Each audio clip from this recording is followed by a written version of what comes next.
of me radiusing this here fretboard. And what you won't have seen in that footage is that as I was doing it, I was finding there was a bit of a flat spot here at the 1st fret and down here at around the 22nd, 21st or so. And at first I thought maybe this was just, a byproduct of the, coarser grits. So I worked my way up a bit and was still finding this sort of flat spot. You couldn't really see it very much with the radius gauge, but you could feel it. I got to sort of 220 grit and was still having this flat spot here, and it was quite rough. So at that point I decided to go back to lower grits. So this is now worked back up to about 150 grit. And I've managed to sand out those flat spots. But in doing so, I've encountered another issue. This board is now very, very thin. Down this end, it's about 3mm. And what's worse is by the time you get up to the nut here, it's about 4mm. I was puzzled as to how this was happening and how I did it. And I think I found the answer in that if you measure from the top of the neck there to the bottom of the neck at the 1st fret, it's different to the same measurement at the heel by about the same amount, by about 1mm again.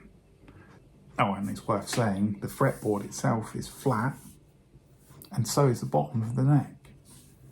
So I think what has happened is that the top of the neck is not parallel to the bottom of the neck.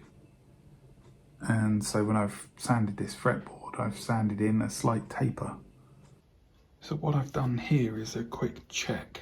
I've basically mounted the bridge and I've got the nut roughly installed. It's a bit too tight and it's not quite seated properly, but it'll do for this check. And what I've done is I broke a string on one of my guitars, and these are a couple of the other strings that were left. And the check was simply to put the neck on and see if I could still get the string through to the nut from the bridge, which seems to be fine. Even, there's a good 3 or 4 mil underneath that string, or both of them. I've only tried 2. Yeah, I think it shouldn't be a problem. And these saddles are quite low as well at the minute, so there's plenty of adjustment there, I think.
seemed like this would be a good opportunity to show you what the guitar looks like with the neck on now after doing the carve.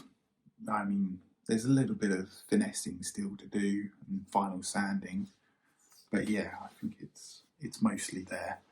Yeah, it feels really nice all the way up. Nice access up here at the hill. Yeah, it's really comfortable. I'm really liking it. Liking the body carves as well. It feels really good. Speaking of which, so you can see the transition there. Looks pretty good. Certainly a million times better than the previous neck. And then over here we have our headstock transition, which I think again looks pretty good. Again, it needs some final sanding, a little bit of tweaking, but yeah, it's pretty much there. So I think I'm not going to bother filming that sort of final sanding, finessing and whatnot. And next thing you should see after this will be applying the first coat of finish, and that'll be the end of the episode. Only other thing to mention is I won this here hat from the GGBO for one of their spot prizes. Apparently, and I find this quite hilarious, for the best ASMR voiceover. Which, yeah, like I said, I find that quite hilarious because I thought the voiceovers in my videos was the worst part, but to each their own, I guess. Anyway, just thought I'd mention that.